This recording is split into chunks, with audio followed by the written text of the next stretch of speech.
Fragment d'histoire Algérie-Montpellier, une production de Montpellier Méditerranée Métropole, réalisée par Radio Aviva.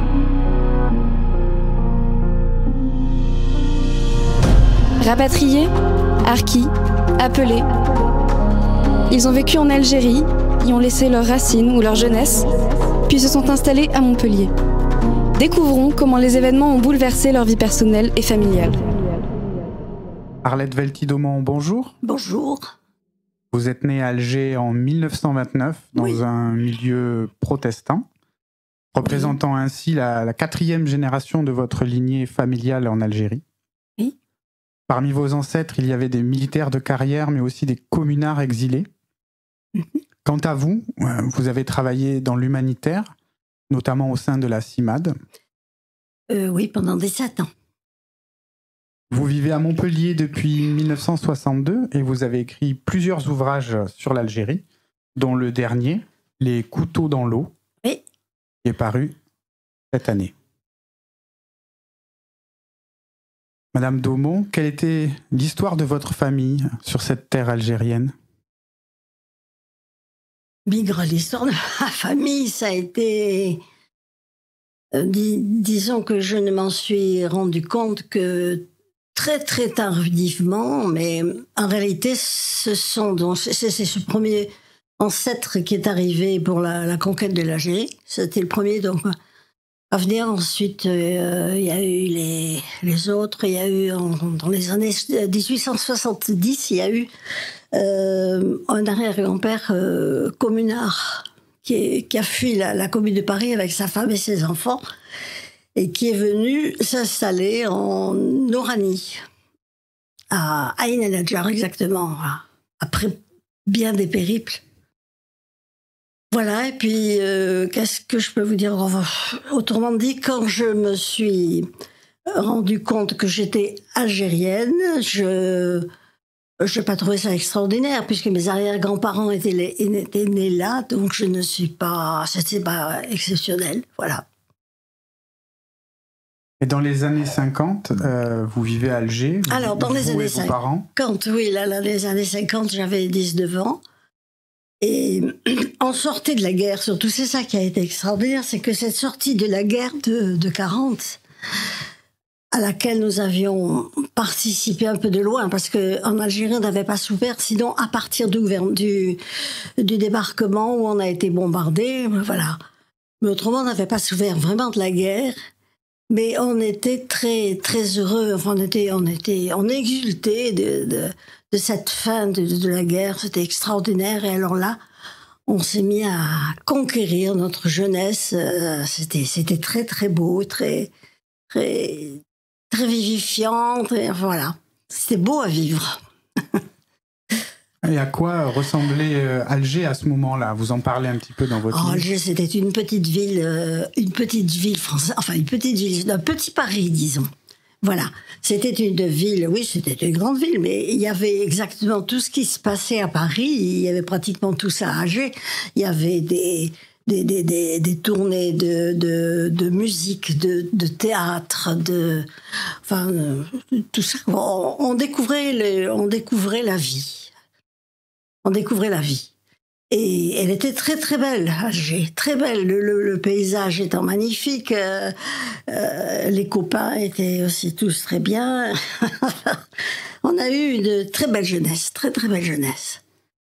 Voilà. Et en termes d'ambiance sociale dans la ville ? À Alger, il y avait de tout. Il y avait surtout, enfin, dans les beaux quartiers, il y avait des gens qui étaient plus ou moins intellectuels ou bien, enfin, qui avaient quand même un rang social. Dans les quartiers populaires où j'ai passé ma petite enfance, d'ailleurs, parce que la villa où je suis née était dans ce quartier-là, à Bellecour. Et là, c'était un peu plus populaire, mais enfin, bon, quoi, sans plus. Et il y avait peut-être on voyait un petit peu plus les Arabes que dans la ville même. Voilà, mais enfin, ça c'est parti du paysage. On faisait pas de comment. On cherche pas à comprendre ce que ça représentait. Quelque part, donc, il n'y avait pas une réelle conscience de la société coloniale. Oh, absolument pas. parce qu'on n'en souffrait pas, on n'en souffrait pas du tout. Nous, on était... Comment vous dire? Moi, je n'étais pas dans les classes supérieures. J'avais des grands-parents qui avaient un magasin de vin et liqueurs. Maman était fonctionnaire. Mon père était musicien et réparateur de musique, donc d'instruments de musique. Donc, j'étais un peu dans les sphères musicales aussi. Enfin, la vie était belle, quoi. Il n'y a pas... On n'avait pas de... Bon, on n'était pas des riches, on n'était pas classés parmi les riches, mais enfin, on vivait normalement, on vivait bien. Quel rapport existait-il entre les différentes communautés? Entre les communautés, je ne sais pas, je ne faisais pas de sociologie à ce moment-là, mais je peux vous dire que mon étonnement, c'est que quand j'ai commencé à fréquenter les milieux d'église, puisque j'étais donc d'obédience protestante et que je me suis penchée vers l'étude de la Bible et du catéchisme et tout ça. Et aussi par le scoutisme, qui a été finalement la révélation, voilà. Je me suis aperçue que les gens avaient une vision différente de la vie selon leur la manière dont ils avaient été élevés. Et moi, personnellement, venant de ce quartier de Bellecour, qui était vraiment très haut, où on parlait pas très français, très rigoureux, et quand je suis allée aux Éclaireuses et que j'ai rencontré des jeunes filles de mon âge qui avaient des parents qui venaient de France, enfin bref, qui parlaient très bien, qui parlaient un bon français, je me suis aperçue de ma différence. Et je me suis mise au niveau. Je n'ai pas eu de problème de révolte ou quoi que ce soit. Je me suis dit non, ça doit être ça, c'est comme ça qu'il faut faire. Et j'ai très bien vécu. Et alors là, je suis rentrée un peu dans cette catégorie-là, je pense. Voilà. Puis dans les études aussi, après, on a continué, quoi. Comment avez-vous réagi au déclenchement du conflit en novembre 54? En novembre 54, alors là, avec une innocence parfaite, j'avais un bébé, mon premier bébé qui avait 5 mois. Et nous sommes allés promener ce jour-là, ce 1er novembre, dans la forêt de Shrea, c'est-à-dire au-dessus de Blida, dans les forêts, là où on avait l'habitude d'aller, et où en général on voyait des petits Arabes qui venaient nous vendre des œufs, ou bien nous vendre des fleurs, et voilà, ça se passait très bien. Et ce jour-là, ils nous ont accueillis à coups de cailloux, en disant « T'es pas chez toi ici, va-t'en ». On a pensé qu'ils avaient trop bu, je sais pas quoi. On n'était pas du tout scandalisés. On s'est dit « Mais ils sont fous, qu'est-ce qui leur prend ?» Et puis voilà, quand on n'est pas monté plus haut, on ne s'est pas occupé de ça. Autrement dit, c'est peut-être parce qu'on avait un bébé que, je sais pas, on y a échappé, sinon. Enfin, j'en sais rien. En tout cas, voilà, vous voyez, j'avais le nez dessus et j'ai pas compris encore. J'ai pas compris. Quel sentiment aviez-vous envers cette rébellion portée par le FLN? Moi, je la trouvais tout à fait injuste parce que je pensais que c'était de l'ingratitude. Ce qu'on a fait pour les Arabes, on leur a fait des écoles, on leur a fait des ponts, on leur a fait je sais pas moi, tout ce qu'on avait pu faire, mais finalement, en réalité, c'était pas pour eux qu'on les faisait, c'était pour nous. Mais ça, je m'en suis pas rendu compte du tout. Je vous dis, je prêche l'innocence absolue, la méconnaissance absolue. C'est-à-dire, finalement, on n'a pas vraiment conscience du monde qui vous entoure. Non, quand c'est le pays où vous vivez depuis des années, vous avez vécu là, avec tous vos amis sont là, tout le monde pense comme vous. Non, vous ne pensez pas ailleurs. Enfin, moi, personnellement, je ne peux pas engager tout le monde. Et peut-être qu'il y avait des gens qui étaient beaucoup plus malins, qui avaient déjà compris. C'est sûr, d'ailleurs. Votre compagnon, le pasteur d'Aumont, oui, est nommé en métropole à l'été 55. C'est ça. au Vigan. Oui. Puis ensuite, en 62, au centre de la Gerbe, à Montpellier. Oui, c'est-à-dire que le Vigan, c'était un remplacement, mais on est allé surtout à Clermont-Lérault, où on a vécu 7 ans. Et là, c'était un poste très important, et il s'est passé beaucoup de choses, là aussi. Comment vous avez vécu, finalement, la guerre à distance, vous en métropole, le reste de votre famille en Algérie?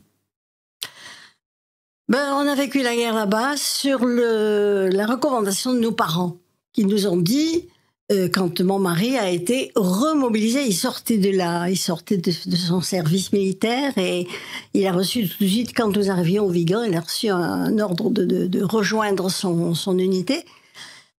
On a téléphoné aux parents qui ont dit, bien surtout, ne bougez pas, vous êtes là-bas, allez voir la mairie, faites-vous faire tout ce qu'ils vous pourront vous faire, mais vous n'allez pas revenir ici, d'ici 15 jours, ça sera fini.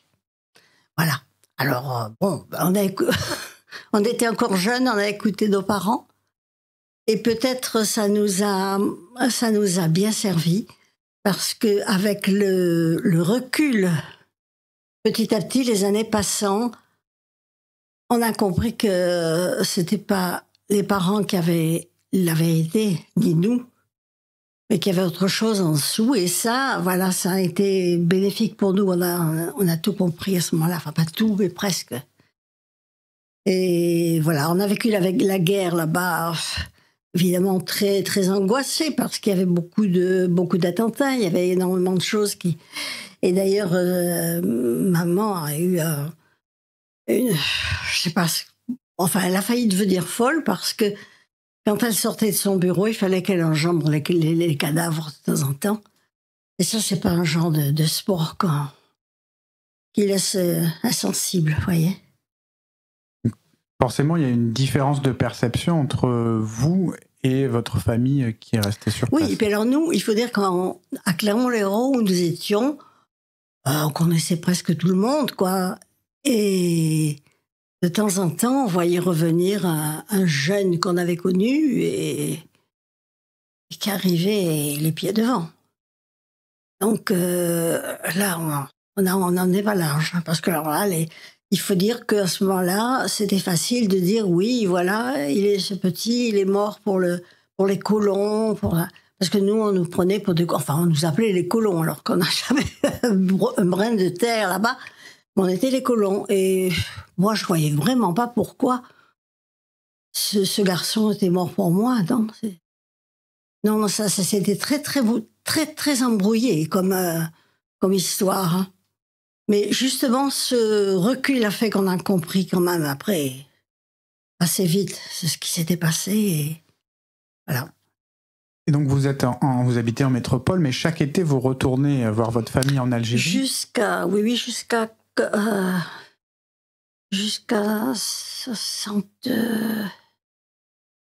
59 par là, oui. Après, oui. On retournait chaque été. Est-ce que vous sentiez la tension qui montait d'année en année? C'est-à-dire que oui et non. Enfin, je sentais que mes parents étaient de plus en plus en colère. Mais on n'était pas dans la ville. Nous, on prenait un cabanon autour assez loin d'Alger, d'abord parce qu'il faisait trop chaud pour rester dans la ville. Et puis ensuite, on venait Et les enfants étaient amenés à adorer la mer, et nous aussi. Donc on n'était pas en contact direct. Mais sinon, il m'est arrivé une fois d'aller à je ne sais plus quel magasin, Monoprix quelconque, et là je me suis fait fouiller. Alors là j'ai trouvé ça abominable. Mais enfin tout ça, on ne l'a pas vécu, nous, vous voyez, c'est épisodiquement, quoi, quand on est allé là-bas. Et en France, comment les métropolitains percevaient la guerre? Les métropolitains disaient que... Enfin, en gros, hein, je vais un peu... en gros, c'était pour sauver les biens de ces colons que les enfants de France venaient se faire tuer en Algérie. Voilà, c'était comme ça, c'était ce qui se disait. Aussi bien à Clermont-Lérault, il y a eu quelques répliques comme ça, mais il y a eu aussi, je crois, dans toute la France, ça a été aussi quand même une opinion assez partagée. Alors, eux, ils ne savaient pas ce que c'était que les colons. Parce qu'on n'était pas... Et nous, on ne pensait pas que ça allait être... on ne pensait pas que ça allait être une vraie guerre, quoi. On était parti sur la fausse information que ça serait réglé dans les 15 jours. Vous voyez. Et est-ce qu'il y a un événement de la guerre qui vous a marqué plus qu'un autre peut-être l'arrivée du général de Gaulle, peut-être le putsch, peut-être l'exode, on en reparlera tout à l'heure. L'événement qui m'a marqué, ce sont les attentats. Ce sont des endroits que je fréquentais en tant que jeune fille très fréquemment. Et là, je sais qu'au bar automatique, il y a eu un attentat qui a coûté la vie à bien plein de gens, mais qui a laissé sur le côté une petite fille qui s'appelait Danielle Chiche et qui a eu une jambe arrachée, dont j'ai lu le livre, qui est prodigieux, qui est très très bien. Je l'ai d'ailleurs rencontré, Danielle Chiche, à une manifestation à Paris, au Maghreb des livres, où elle avait écrit son livre. J'ai été heureuse de parler avec elle parce que c'était l'exemple que ma mère avait pris pour me convaincre de la nécessité de la torture. Maman me disait, oui, tu dis que la torture, c'est pas... Oui, bien sûr, d'accord, mais si on avait attrapé le gars qui avait mis la bombe à l'automatique, la petite fille aurait toujours sa jambe. Oui, c'est une façon de voir les choses. Quand j'en ai parlé à Danielle Chiche, elle n'était pas d'accord du tout. Elle m'a dit, non, c'est pas comme ça qu'il faut penser. Voilà, ça m'a beaucoup marqué. De rencontrer un témoin direct de cette histoire épouvantable. En 1962, vous êtes déjà à Montpellier, et comme vous travaillez un petit peu dans l'humanitaire, vous avez assisté et vous avez participé à l'accueil des rapatriés à Montpellier. Non, c'est pas en tant qu'humanitaire que c'était en tant que nous avions été tous contactés. La Gerbe où mon mari travaillait avait été contactée pour voir s'il y avait des choses à faire, des jeunes qui pouvaient donner la main ou recevoir les rapatriés qui arrivaient par train. Et à ce moment-là, oui, on a fait cause commune avec. Il y avait les Dominicains, il y avait tous ceux qui avaient une responsabilité sur la ville se sont mis au service des rapatriés. Ça a été prodigieux, très très bien et vraiment très très émouvant. Est-ce que vous pouvez nous raconter un peu plus en détail ce moment ? En détail, oui, ça je peux raconter le détail qui m'a tellement frappé, cet Oranais qui arrivait du train et qui est descendu pieds nus avec à la main une canne à pêche et de l'autre côté la cage de son oiseau. Ça a été tout à fait bouleversant. Et il est arrivé chez nous comme ça, pieds nus. On l'a reçu, on a ouvert tous les locaux du scoutisme pour accueillir les gens. L'armée venait porter des lits, des matelas, et on a reçu les gens qui étaient là pendant un an, peut-être plus d'un an même. Oui, c'était assez long. Voilà, ça c'est ma vision de la... Puis nous avons reçu aussi nos parents, qui ont été reçus par des amis. Enfin, il y a eu une grande solidarité à Montpellier. C'était extraordinaire pour ça. Vraiment. Comment vos parents étaient dans quel état finalement, si je peux me permettre, à ce moment-là ? Alors, mon père était assez philosophe. Il a vite enlevé maman d'Alger quand elle a été transportable et elle s'est remise petit à petit dans notre famille à cause des enfants qui étaient là, qu'elle ne voyait pas souvent, donc elle était heureuse. Elle a vécu dans une autre vie, je peux dire. Et là, j'ai aussi écrit une histoire de... J'ai retrouvé les lettres que mes parents s'écrivaient pendant l'été 62, dans le mois de juillet, août, septembre. Mon père était retourné à Alger parce qu'il avait un magasin de musique et alors il avait 150 pianos de location qui étaient sur le trottoir. Enfin, c'était épouvantable. Et il a essayé de ramener en France ses outils pour ce qui était son travail. Puis du linge, des vêtements, des accessoires, enfin tout ce qu'avait fait la vie, notre vie pendant, pas moi, pour eux c'était 50 ans. Qu'est-ce qu'elle disait, ces lettres?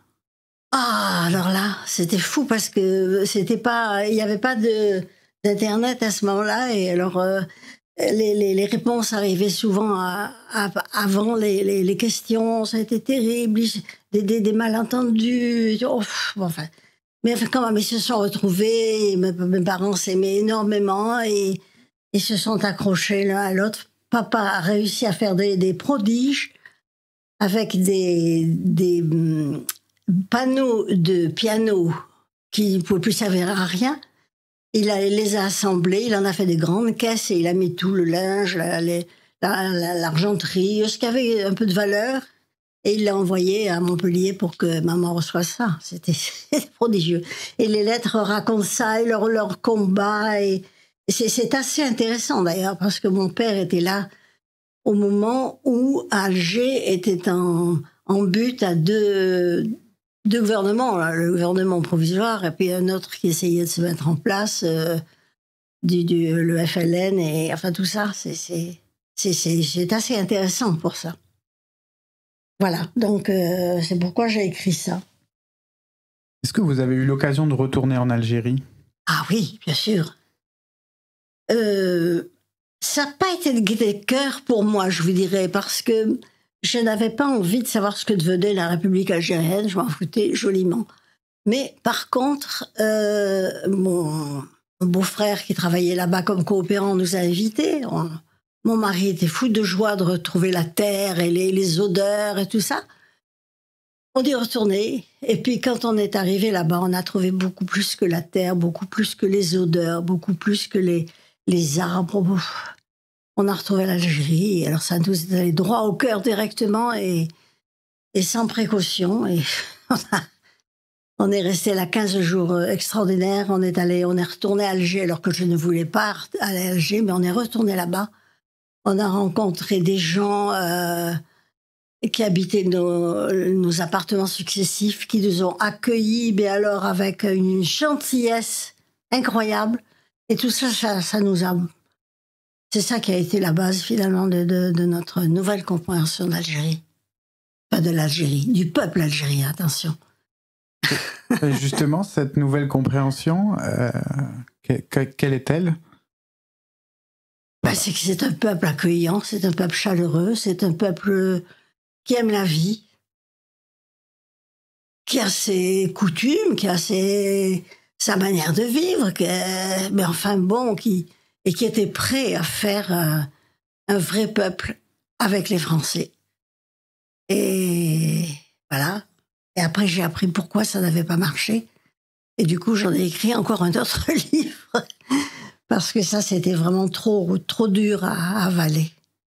Vous continuez à chercher à comprendre? Ah oui, bien sûr. Maintenant, j'ai des amis algériens qui sont plus ou moins historiens et qui m'ont raconté voilà, ce que je devais savoir.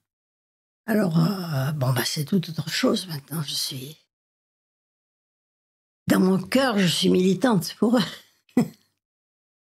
Comment avez-vous transmis cette histoire de l'Algérie à vos proches?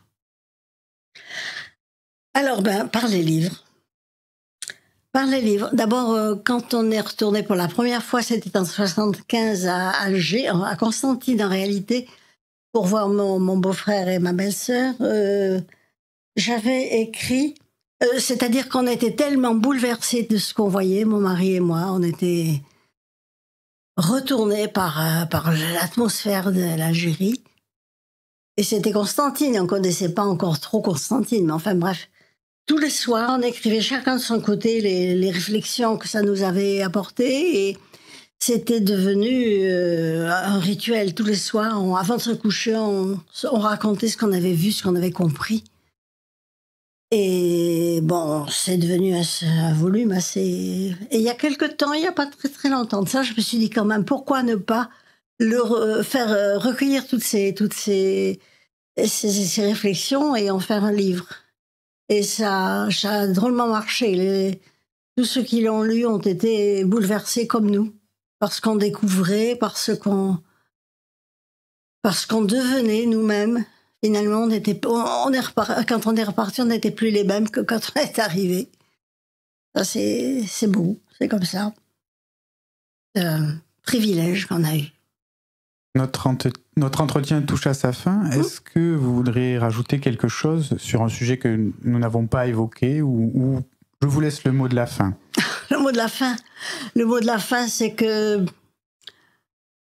tout le monde ne comprend pas que je dise mon amour pour l'Algérie, mais en réalité, c'est mon amour pour le peuple algérien, parce que, évidemment, le gouvernement, c'est une autre chose. Et j'ai eu à un moment donné envie de récupérer la nationalité algérienne. On m'a dit que je ne pouvais pas parce qu'il fallait vivre 2 ans après l'indépendance là-bas. Bon, il n'en était pas question. Mais finalement, maintenant, je me dis, c'est pas la peine. C'est pas la peine. Voilà, mes frères, ce sont les Algériens. Mes sœurs, ce sont les Algériennes. Des gens que j'aime beaucoup, vraiment comme des frères. Donc ça suffit, je crois que c'est... Et surtout beaucoup d'espoir pour l'Algérie, pour le peuple. Merci beaucoup, Madame Daumont. Je vous en prie. C'était Fragment d'Histoire, Algérie-Montpellier, une production de Montpellier Méditerranée Métropole, réalisée par Radio Aviva.